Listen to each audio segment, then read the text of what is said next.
शुरुआती कमजोरी के बाद मेटल्स में रिकवरी। कॉपर एल्युमिनियम हरे निशान में लौटे, लेकिन जिंक अब भी 1.5% कमजोर।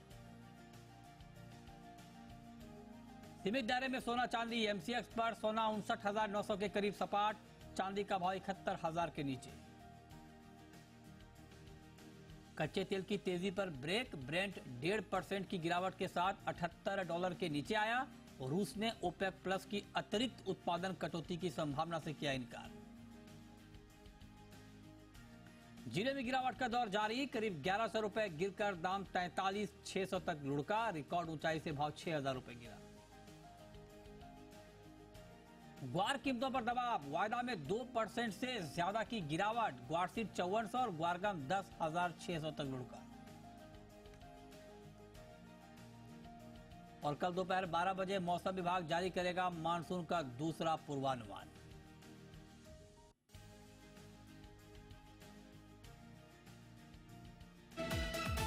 प्रस्तुतकर्ता पतंजलि, योग के साथ रिसर्च एवं एविडेंस बेस्ड आयुर्वेदिक औषधियाँ। प्रायोजक पतंजलि दंत कांति, दांतों के लिए सर्वश्रेष्ठ आयुर्वेदिक टूथपेस्ट। और पतंजलि केश कांति एडवांस, नए बाल उगाए, बालों को झड़ने व असमय सफेद होने से बचाए।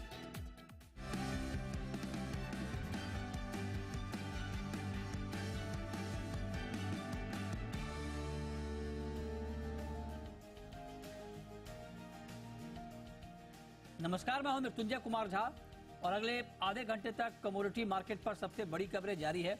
हम आपको बताएंगे कि आज के बाजार का मूड माहौल कैसा है, कहां पर कमाई के मौके हैं, एक्शन कहां है, खबरें कौन कौन सी हैं और उसका इम्पैक्ट होगा क्या। आज की चर्चा में हमारे साथ कुछ खास मेहमान जुड़े हैं। हमारे साथ हैं अजय केडिया कमोडिटी के एमडी, अनुज गुप्ता हैं आईएफएल सिक्योरिटीज के, जीपी शर्मा साहब हैं स्काईमेट के और शिवांशु मेहता हैं हेड बुलियन एमसीएक्स के। आप सभी का बहुत बहुत स्वागत है। और हम चर्चा की शुरुआत करने जा रहे हैं मौसम की खबर के साथ। कल मौसम विभाग अपना दूसरा पूर्वानुमान जारी करेगा। मौसम को लेकर लगातार चर्चा हो रही है और अब आप देखिए कि मानसून का वक्त करीब आता जा रहा है। तो जीपी शर्मा जी हमारे साथ हैं, स्काईमेट के सीनियर साइंटिस्ट हैं। शर्मा जी बहुत बहुत स्वागत है आपका। पहला सवाल सर मेरा आपसे यही कि कल तो आईएमडी का दूसरा फोरकास्ट आएगा, आप लोगों का कब आ रहा है सर सेकंड फोरकास्ट? धन्यवाद मृत्युंजय जी। देखिए, हमारा स्काईमेट का, जैसे आप तो जानते हैं, हम फोकस से कॉम्प्रिहेंसिव फोकस जो कि दे चुके हैं, अप्रैल के मध्य में देते हैं। इस बार अभी वही दिया था। हम अगर जरूरी पड़े कि कोर्स करेक्शन चाहिए मानसून सीजन के दौरान, तब हम उसका फोरकास्ट देते हैं। अदरवाइज इस समय जैसे अभी आईएमडी अगर फोरकास्ट देगा तो ऐसी कोई फोरकास्ट हम नहीं देते। और विशेषकर इन परिस्थितियों में कि जो जो एल नीनो की स्थिति तब बनी हुई थी वो अभी भी है, बरकरार है। और मैं तो कह रहा हूँ पहले से ज्यादा चांसेस उसके बढ़ गए हैं। तो वैसे भी, क्योंकि जैसे मैंने बताया, अगर जरूरत पड़ेगी तो half way through the season, generally July and में या उसके आसपास हम उसको रिवाइज करते हैं। पर वो तभी कि अगर कोई फेरबदल होने की संभावना हो। जो हमने फोरकास्ट दिया हुआ है 94% का, सामान्य से कम है, बिलो नॉर्मल से कम है। उसमें मुझे तो सुधार होता कोई दिखता नहीं है। उसमें बदलाव हो सकता है, उससे थोड़ा कम जरूर हो सकता है। और ऐसी स्थिति में हम उस वक्त उसके बारे में सोचेंगे और जरूरत पड़ी तो उसको फोरकास्ट को रिवाइज करेंगे। जी। अब शर्मा जी एक सवाल मेरा आपसे और होगा कि आपने कहा कि पहले से ज्यादा चांसेस हो गए हैं एल नीनो के, तो क्या मतलब ये माना जाए कि मतलब जो आप लोगों ने पहले फोरकास्ट दिया था, मेरे ख्याल से आपका फोरकास्ट 94% का था सर, राइट? जी। तो क्या उसमें कुछ कमी की आशंका है?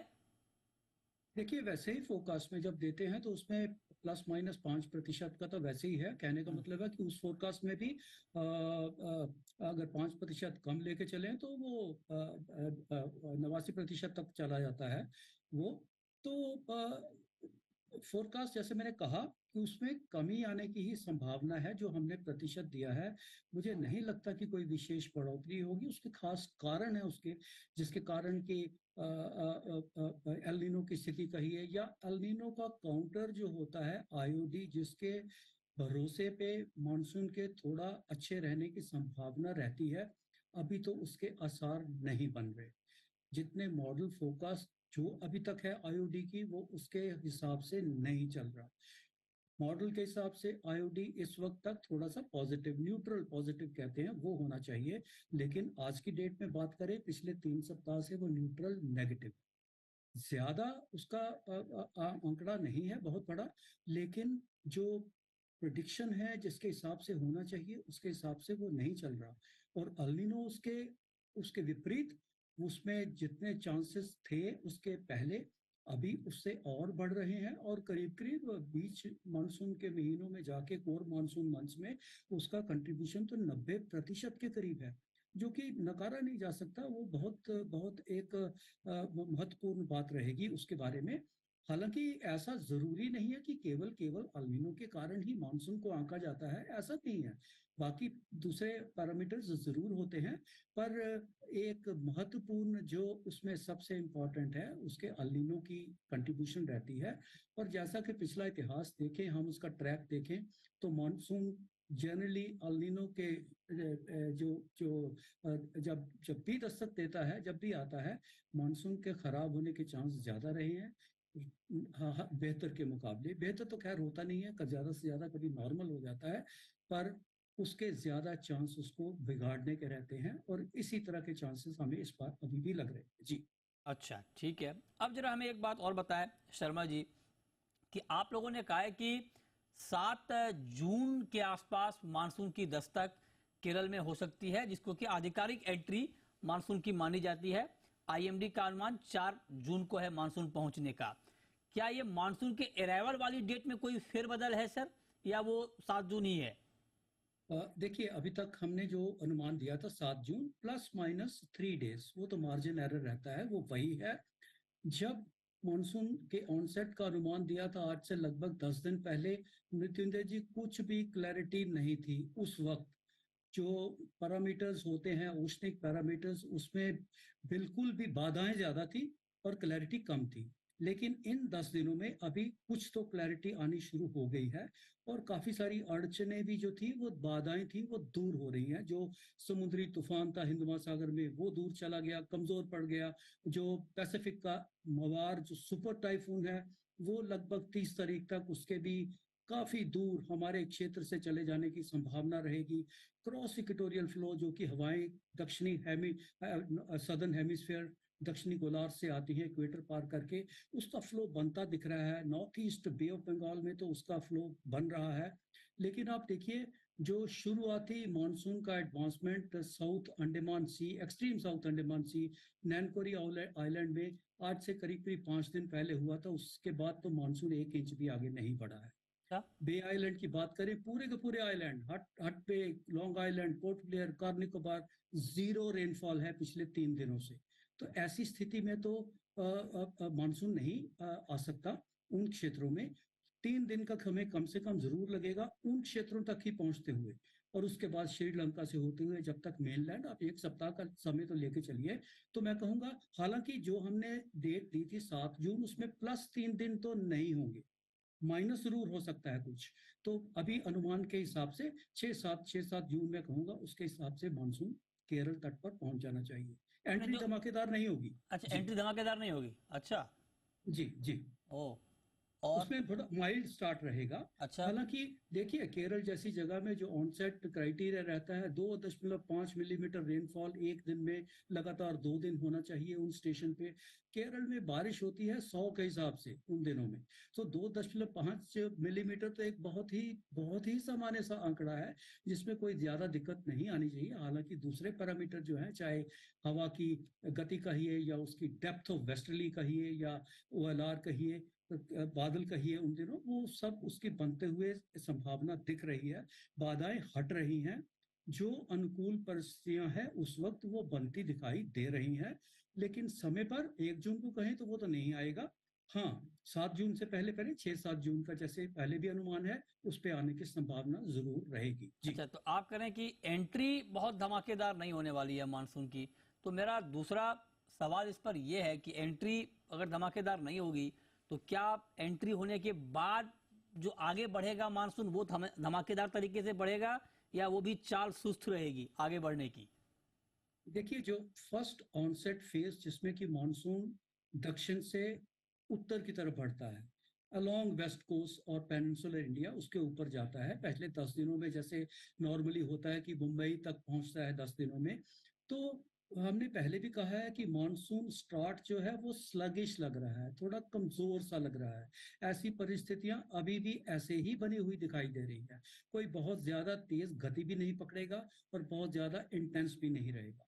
ऑनसेट तो वैसे भी थोड़ा, जैसे मैंने कहा, थोड़ा माइल्डर साइड में रहेगा, वीक साइड में रहेगा। और उसकी प्रोग्रेस भी जो है कोई बहुत तेज नहीं पकड़ने वाली। हाँ, वेस्ट कोस्ट के साथ साथ वो आगे जरूर बढ़ेगा, लेकिन जरूरी नहीं है कि पेनिनसुलर इंडिया के जो भीतरी भाग हैं उन तक भी साथ साथ पहुंचे। स्क्यूड डिस्ट्रीब्यूशन जिसको कहते हैं, स्क्यूड प्रोग्रेस टू डिस्ट्रीब्यूशन, ऐसा रहने का अनुमान रहेगा जी। ठीक है, तो ये राय आपकी हो गई मानसून पर ओवरऑल कि आगे की चाल मानसून की क्या रहने वाली है। बहुत शुक्रिया शर्मा जी, और आपसे बात करके बड़ा अच्छा लगता है, बड़ा डिटेल जानकारी देते हैं और बहुत अच्छी पकड़ रखते हैं सर मानसून की चाल पर, बहुत बारीक बातें आप बताते हैं। बहुत शुक्रिया सर आपका। और आगे भी, अभी तो मानसून का पूरा 4 महीने का सीजन है, तो अगले 4 महीने में बातचीत का ये दौर कंटिन्यू रहेगा, जारी रहेगी सर आपसे बातचीत। बहुत शुक्रिया आपका। चलिए आगे बढ़ते हैं और अब बात करते हैं एक और खबर की। खबर ये है कि बुलियन ऑप्शंस की चमक एक बार फिर से बढ़ी है। हालांकि पहले भी बहुत बढ़ गई थी, उसमें और इजाफा हुआ है चमक में। 24 मई को 27,038 करोड़ का रिकॉर्ड टर्नओवर हुआ है। गोल्ड ऑप्शंस में 24,433 करोड़ का रिकॉर्ड कारोबार हुआ है। वॉल्यूम 40 मीट्रिक टन से ज्यादा रहा है। Open interest 11 metric ton. हमारे साथ बातचीत करने के लिए एमसीएक्स के बुलियन हेड शिवांशु मेहता इस वक्त जुड़ चुके हैं। शिवांशु जी, बहुत बहुत स्वागत है आपका। बुलियन, शिवांशु जी आप सुन पा रहे हैं? हाँ हाँ, शिवांशु जी हमारे साथ जुड़ चुके हैं। जिस तरह से बुलियन ऑप्शंस की चमक बढ़ी है, आपके चेहरे की चमक भी बढ़ गई है सर। तो क्या ये ऑप्शंस की जो चमक है उसी का असर है? ये कमाल कैसे किया आपने? धन्यवाद मृत्युंजय जी। ये तो देखिए, आप भी उस मीटिंग का हिस्सा थे जब लॉन्च हुआ था ये प्रोडक्ट 2017 में, धनतेरस के दिन दिल्ली में। मैं तो इतिहास में साक्षी हूँ इसका, मैं वहां मौजूद था लॉन्चिंग में। सर आप म्यूट पे अनम्यूट कर लें शिवांशु जी। सर आपकी आवाज नहीं आ रही है।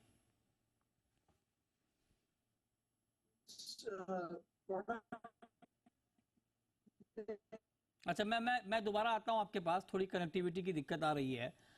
मैं दोबारा जुड़ता हूं। और ये ऑप्शंस के आंकड़े हैं और आप देखिए कि मार्केट जिस तरह से वोलेटाइल हुआ है, एक्शन लौटा है। उसके बाद ऑप्शंस में, क्योंकि ऑप्शंस में कहा जाता है कि जोखिम कम है, कम रिस्क में आप अच्छा मुनाफा कमा सकते हैं, तो उसको अच्छा। एक अजय जी, इस पर आपका एक टेक मैं लेना चाहता हूं। अजय जी, क्या अब लोग फ्यूचर से लोगों का रुझान घट रहा है क्या, जिस तरह के ऑप्शंस के आंकड़े आ रहे हैं? नमस्कार। बिल्कुल, अगर मिथुन जी, अगर हम देखें, सबसे पहले तो जो प्राइजेस में बड़ा गेन आया है, तो मार्जिन हिट काफी ज्यादा है। आप देख सकते हैं कि अगर एमसिक्स में कोई बड़े गोल्ड में काम करता है फ्यूचर पे, तो लगभग 5.5 लाख के आसपास का मार्जिन हो जाता है। जबकि ऑप्शन के अंदर एज पर अवर पॉकेट, हम अगर कोई ऑप्शन बाय करके काम कर रहा है तो मात्र 200-300 रुपए का हम देख रहे हैं कि अगर हम प्रीमियम की बात कर रहे हैं तो मतलब 20-25 हजार 30 हजार में भी आदमी काम कर पाता है। साथ में एमसिक्स पे एक अच्छी चीज ये है कि मिनी लॉट्स में भी ऑप्शन अवेलेबल है। और पिछले 3-4 सालों में आप देखिए, चाहे कोविड का पीरियड हो, चाहे वॉर का पीरियड हो, यहाँ पे हम देख रहे हैं वॉलिडिटी एक्सट्रीम जोन पे पहुंच चुकी है।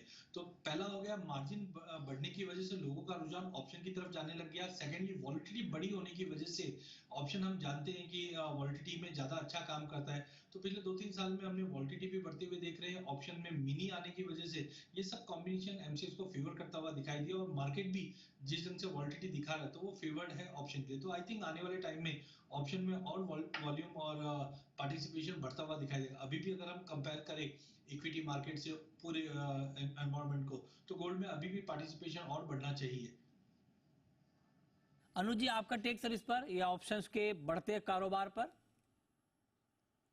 देखिए मिथुन जी, ऑप्शन अगर आप देखेंगे तो पहले ऑप्शन जब नहीं थे तो काफ़ी लोग नुकसान फील करते थे, उनको एक लॉस देखने को मिलता था। बट अगर आप देखेंगे तो ऑप्शन को लोगों ने ऐसे हेज अगेंस्ट हेज यूज करना चालू किया है, वो फ्यूचर में पोजीशन लेते हैं और साथ में ऊपर की कॉल बेच देते हैं। तो ऑप्शन को यहाँ पर अगर आप देखेंगे बुलियंस के अंदर, क्योंकि काफी वॉलिडिटी होती है, तो उनको एक ऐसा प्रोडक्ट चाहिए जो उनके रिस्क को हेज कर सके। तो ऑप्शंस में अंदर जो वॉल्यूम बढ़े हैं, जो पार्टिसिपेंट बढ़ा है, वो बेसिकली हेज की वजह से बढ़ा है। लोगों ने अपनी स्ट्रेटेजी बनाई है यहाँ पर, क्योंकि जो ट्रेडर पहले इक्विटी में स्ट्रेटेजी बनाते थे निफ्टी या बैंक निफ्टी में या फिर ऑप्शंस में, तो उनका यहाँ पर इंटरेस्ट देखने को मिला, क्योंकि यहाँ पर एज कंपेयर प्रीमियम कम है। और यहाँ पर अगर आप देखेंगे तो 2 महीने के ऑप्शंस अवेलेबल होते हैं, तो वहां पर वो इजीली 1-2 महीने के लिए इजीली स्ट्रेटेजी बना सकते हैं। तो हेज के लिए और अपने रिस्क को मिटिगेट करने के लिए ऑप्शंस का यूज हुआ है। और बेसिकली ऑप्शन का एक्चुअल यूज यही है कि अगर आप फ्यूचर में कहीं ट्रेडिंग कर रहे हैं या कैश में आपने लिया हुआ है, तो आप ऑप्शंस को यूज करके अपने रिस्क को मिटिगेट कर सकते हैं। तो एक्चुअली में यहाँ पर ऑप्शंस का जो यूज है वो देखने को मिला है,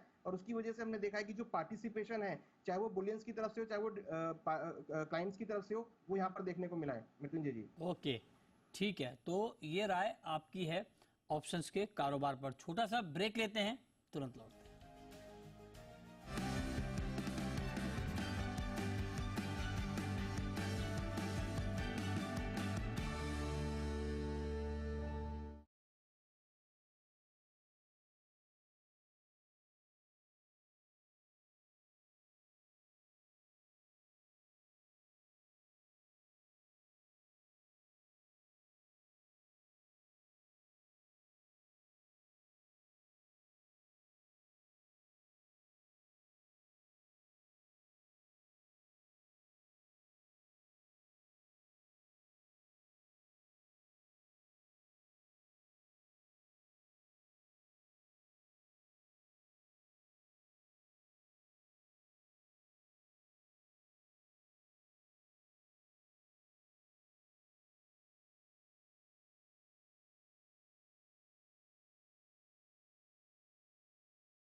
चलिए, ब्रेक के बाद भी आपका स्वागत है। शिवांशु हमारे साथ एक बार फिर से जुड़ चुके हैं।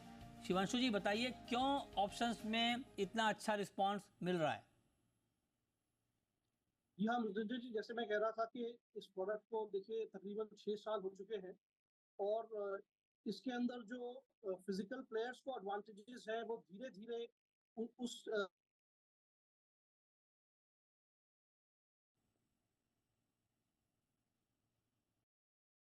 ओके, लगता है हमारा संपर्क ठीक तरीके से नहीं हो पा रहा। चलिए, हम बहुत शुक्रिया शिवांशु जी। अच्छा, चलिए हमारे साथ जुड़ेंगे अभी, और हम आपको ये बता रहे हैं कि ऑप्शंस का जो ट्रेड है वो किस तरह से बढ़ा है, और ये कहा जा रहा है कि रिकॉर्ड टर्नओवर हुआ है गोल्ड में। गोल्ड ऑप्शंस को बहुत अच्छा खासा रिस्पांस मिला है। ये आंकड़े आ रहे हैं 27,038 करोड़ का टर्नओवर 24 मई को हुआ है, और बुलियन, ओवरऑल बुलियन का, और गोल्ड में इसमें अगर देखें आप तो 24,433 करोड़ रुपए का रिकॉर्ड कारोबार गोल्ड के ऑप्शंस में हुआ है। गोल्ड मिनी को भी अच्छा रिस्पांस मिलता हुआ दिख रहा है, 1269 करोड़ का टर्नओवर। शिवांशु जी, कंटिन्यू करें सर। हाँ, मैं कह रहा था, देखिए मृत्युंजय जी, यहाँ पे 24,433 करोड़ का जो टर्नओवर आज हुआ है वो कोई आकस्मिक नहीं है। इसे 6 साल लगे हैं डेवलप होने में, इस स्टेज पे आने में, और इसके अंदर ज्वेलर्स, बुलियन ट्रेडर्स को जो एडवांटेजेस हैं उन्होंने उससे बाकायदा यूज करना शुरू कर दिया है। सबसे बड़ी जो एडवांटेज है, देखिए हेजिंग तो फ्यूचर्स के जरिए भी होती है। आप देखेंगे पिछले 2 दिन में कोई प्राइसेस में भी कोई ऐसी अर्थ शैटरिंग मूवमेंट्स नहीं आई है, लेकिन ऑप्शंस का वॉल्यूम बढ़ा है, फ्यूचर्स का वॉल्यूम भी बरकरार रहा है, और दोनों के अंदर ओपन इंटरेस्ट बढ़ा है। इससे ये पता चलता है कि इसकी जो यूजेज पैटर्न है वो अलग है। जैसे मैक्रो इकोनॉमिक इवेंट्स आजकल चल रहे हैं, इंटरनेशनल मार्केट्स पे अनसर्टेनिटीज बनी हुई हैं, तो जो बड़े छोटे ज्वेलर्स हैं और जो रिटेल पार्टिसिपेंट्स हैं अपनी फ्यूचर्स की पोजीशंस को ऑप्शन से हेज करके चलते हैं। पोर्टफोलियो मार्जिन बेनिफिट हमारे यहाँ मिलता है। ऑप्शंस जो है वापस डिवॉल्व होकर फ्यूचर्स ही बन जाती हैं, तो ये एक तरह का परफेक्ट हेज मैकेनिज्म है। तो इस तरह इस 6 साल की जर्नी में इसे एक परिपक्वता, एक मैच्योरिटी हासिल होती हुई नजर आ रही है। तो अभी आगे भी ये बढ़ता रहेगा या कुछ रुकेगा अभी? तो मैं यही कह रहा था कि आप उस फंक्शन में हमारे साथ थे, सौभाग्य था हमारा, और आगे चल के हम इसे और बिकॉज अभी क्या है कि कुछ और प्रोडक्ट डिजाइन जो हमें रिकमेंडेशंस मिली हैं इसे फर्दर हम इम्प्लीमेंट करने जाए इसके एक अरसे में करेंगे, जिससे हो सकता है कि इसका टेनर जो है उसे छोटे टेनर की एक्सपायरी भी ऑफर की जाए। और आप जानते हैं कि जब ऐसा किया गया था बाकी मार्केट्स में भी तो वो कई गुना टर्नओवर में इम्पैक्ट आया था। तो अब एक क्योंकि पार्टिसिपेशन मैच्योर हो गई है तो वो सब चीजें की जा सकती है, और मैं समझता हूँ कि आगे चल के भी जो इसका बेनिफिट है वो मार्केट उठाती रहेगी लार्जर स्केल। कुछ नया कर रहे हैं सर और ऑप्शन में आप लोग? जी हाँ, जैसे मैंने कहा कि अब एक लेवल तक हमने इसको अप्रूवल तक तो आया है कि ये मंथली एक्सपायरीज कॉन्ट्रैक्ट जो है गोल्ड 1 kg के अंदर, और कुछ ही अरसे में हो सकता है further regulatory subject to that will launch it. अच्छा, चलिए बढ़िया, गुड। शुक्रिया शिवांशु जी आपका जुड़ने के लिए और ऑप्शन पर बात करने के लिए। चलिए आगे बढ़ते हैं और अब बात करते हैं कि आज के मार्केट में आपको करना क्या है। अनुज जी आप बताइए सर, क्योंकि यूएस के कर्ज संकट पर मार्केट की नजर टिकी हुई है, गोल्ड का मार्केट बहुत ज्यादा एक्शन के मूड में दिख नहीं रहा है, क्या करें गोल्ड में? मतलब देखिए इंटरनेशनल मार्केट में $1960 के आसपास गोल्ड का प्राइस चल रहा है। वहीं अगर आप देखेंगे डोमेस्टिक मार्केट में 60 ईयर के नीचे है, और हमने कल भी एक हायर लेवल से बिकवाली आते हुए देखी जिससे डॉलर इंडेक्स बढ़ा है। हमें लगता है कि यहाँ पर आपको सेल ऑन राइज का मार्केट देखने को मिलेगा। तो गोल्ड हमें लगता है कि ऊपर अगर 60 हज़ार के आसपास मिलता है तो वहाँ पे बिकवाली करना चाहिए। 60,350 का स्टॉप लॉस लगा है, टारगेट हमें लगता है 59,500 तक देखने को मिल सकता है। एक्सपेक्ट कर रहे हैं कि इंटरनेशनल मार्केट में $1945-1940 तक के लेवल देखे जा सकते हैं। तो डॉलर इंडेक्स में जो मजबूती है वो शॉर्ट टर्म के लिए और उसका असर गोल्ड पे आता हुआ दिख रहा है। हमें लगता है कि उसकी वजह से गोल्ड और सिल्वर में एक सेल ऑन राइज का मार्केट देखने को मिल सकता है। तो इंट्राडे के लिए बिकवाली का ट्रेड बना के चल सकते हैं। इंट्राडे के लिए बिकवाली का ट्रेड बनाकर चल सकते हैं, ये राय आपकी है गोल्ड पर। लेकिन अब आते हैं क्रूड पर, कच्चा तेल। अच्छा, इस बीच चलिए सवाल भी आने लगे हैं। नितिन है बुल्ढाना से, पूछिए नितिन जी। मेरा सवाल है जिंक पे। हाँ पूछिए। जिंक कॉन्ट्रैक्ट में क्या लगता है अगले महीने का? जिंक में, अच्छा जिंक का जून कॉन्ट्रैक्ट है, क्या लग रहा है उसमें? जून में जिंक कॉन्ट्रैक्ट में क्या लग रहा है? ओके ठीक है। अजय जी क्या लगता है आपको? जिंक तो ऑलरेडी काफी गिर चुका है सर, एलएमई पर तो 3 साल के लो पर है जिंक। क्या करना चाहिए अभी जिंक में? देखिए पूरे बेस मेटल पैक में हमने काफी बड़ा एक सेल ऑफ आते हुए देखा, जिनसे एक्सपेक्टेशन बनी थी चाइना से कि कुछ स्टिमुलस आएगा, लेकिन इन्वेंट्री के लेवल्स हम देख रहे हैं सरप्लस में गया हुआ, जिसकी वजह से जिंक में प्रेशर कंटिन्यू बन रहा है। बट एक चीज है, जैसे आज कॉपर में हमने लोअर लेवल से एक उछाल आते हुए देखा, डॉलर इंडेक्स 104 के ऊपर जाता हुआ नहीं दिखाई दे रहा है, जिसके चलते बेस मेटल में एक रिकवरी बन सकती है।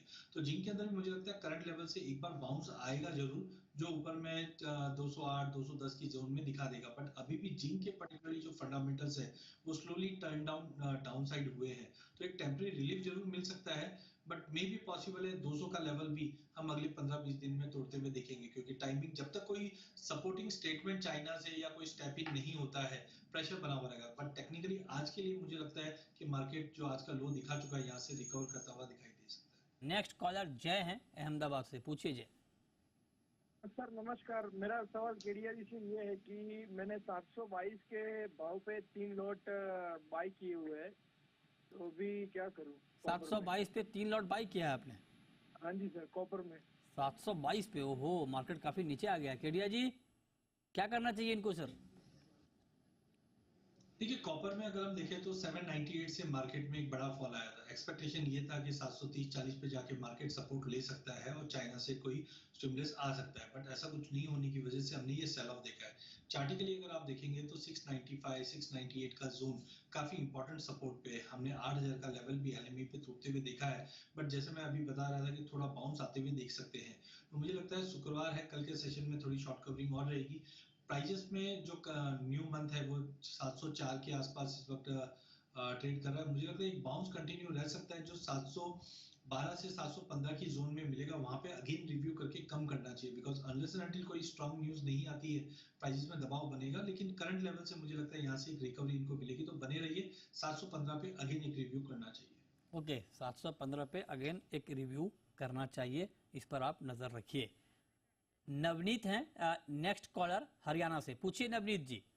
सर मैंने जिंक जून 218 में बाय कर रखा है। जिंक जून आपने 218 में बाय किया है? हाँ जी। ओके, तो अभी मार्केट है 204 रुपए 85 पैसे पर, ठीक है। तो क्या करें अनुज जी? अभी देखिए बेस मेटल में सभी में एक गिरावट का ट्रेंड देखने को मिल रहा है। हमें लगता है कि एक बार जिंक जो 200 रुपए का साइकोलॉजिकल लेवल है उसको हिट कर सकता है। फिलहाल हमें लगता है कि लॉन्ग टर्म में इसमें तेजी का ट्रेंड रहेगा। हमारी सलाह है कि एक बार आप होल्ड कर सकते हैं। 200 के आसपास के लेवल्स मिले तो वहां पर आप एवरेजिंग के लिए बाय करें। वहां से आपको 210 212 के लेवल मिलेंगे तो वहां पर आप एग्जिट कर सकते हैं। ओके, नेक्स्ट कॉलर जिगर हैं गुजरात से। पूछिए जिगर। सर करंट रेट से गोल्ड में क्या करें, बाय या सेल? क्या बढ़िया सवाल पूछा है सर, मैं भी ऐसे ही सवाल पूछता हूँ एक्सपर्ट से। इतना आपने मेरा काम आसान कर दिया। अजय जी अब मैं आप सवाल नहीं दोहराऊंगा, बताइए। 59,700 पे बाय करना चाहिए 60,000 के टारगेट के लिए 550 के स्टॉप लॉस से। ओके अच्छा, मेटल की बात हमने की और मेटल में आप देखिए क्योंकि डिमांड का कंसर्न है, कॉपर जिंक की बात की, लेड और एल्युमिनियम ये दो काउंटर अभी आपको अनुज जी कैसे लग रहे हैं? देखिए एल्युमिनियम अभी भी आप देखेंगे तो काफी अंडर पॉजिटिव में है। मुझे लगता नहीं कि कुछ ज्यादा बड़ी गिरावट यहाँ देखने को मिलेगी। सभी बेस मेटल के मुकाबले लेड और एल्युमिनियम ऐसे काउंटर है जहां पर हमने एक स्टेबल परफॉर्मेंस देखी है। मुझे लगता है कि एल्युमिनियम में अगर नीचे के भाव करीबन 205 206 के लेवल मिलते हैं तो खरीदारी का ट्रेड लेना चाहिए। 203 का स्टॉप लॉस लगाएं, टारगेट ऊपर 209 तक देखने को मिल सकता है। वहीं अगर आप एल्युमिनियम की बात करेंगे तो यहाँ पर भी हमने एक रेंज वन मोमेंटम देखी है। हमें लगता है कि 182 के आसपास खरीदारी का ट्रेड बना सकते हैं। 184 तक के लेवल देखने को मिल सकते हैं। 180-50 पे स्टॉप लॉस लगाए तो शॉर्ट टर्म के लिए दोनों काउंटर मुझे लगता है कि बाकी मेटल के मुकाबले थोड़े पॉजिटिव हैं, तो यहाँ पर बाय ऑन डिप्स की स्ट्रेटेजी यूज कर सकते हैं। ऑन डिप्स की स्ट्रेटेजी इसमें आप कह रहे हैं कि इस्तेमाल कर सकते हैं। ओके, नेक्स्ट कॉलर हेमंत हैं। पूछिए हेमंत जी। जी मुझे ये जानना है कि गोल्ड और सिल्वर में ये जो भी गिरावट है ये अस्थायी है और लॉन्ग टर्म के लिए यदि इन्वेस्ट करना हो तो किस लेवल पे एंट्री कर सकते हैं, और सिल्वर का हम 75,000 और गोल्ड का 62,000 कब तक देख सकते हैं? बताइए अजय जी। 62,000 गोल्ड, 75,000 चांदी। बिल्कुल करंट लेवल से भी मुझे लगता है काफी स्ट्रांग है। नो डाउट हमने $1950 का मल्टीपल सपोर्ट आते हुए देखा, तो टाइमिंग मुझे लगता है 59,500 का जो लेवल है गोल्ड के लिए काफी बेहतरीन है, या करंट लेवल से भी थोड़ा थोड़ा बना के चलिए। जो 62,000 की हम बात कर रहे हैं, ये मुझे लगता है कि आपको जुलाई मंथ के अंदर 62,000 का लेवल रिगेन करता हुआ दिखाई देगा। रुपए में भी गिरावट है वो सपोर्ट करेगा। चांदी थोड़ी मुझे ज्यादा स्ट्रांग दिखाई दे रही है एज ऑफ नाउ। हो क्या रहा है, बेस मेटल में जो गिरावट है उसकी वजह से चांदी हमने $23 के करीब ट्रेड करते हुए देख रहे हैं, और रेशियो में भी 85 का लेवल रिगेन कर लिया है। तो ओवरऑल मुझे लगता है चांदी के अंदर 69-70,000 का जो जोन है ये काफी बेहतरीन जोन है। 67,500 के स्टॉप लॉस है। ऊपर में मुझे लगता है कि इनिशियली तो 75,000 तक का ही आप लेवल देख पाएंगे। अगेन जुलाई के एंड तक मुझे लग रहा है कि 75 का लेवल फिर से रिगेन करती हुई दिखाई देगी चांदी। ओके चलिए, बहुत शुक्रिया अजय जी आपका और अनुज जी आपका हमारे साथ जुड़ने के लिए। तो फिलहाल इस शो में इतना ही, छोटा सा ब्रेक के बाद भी खबरें जारी हैं। नमस्कार।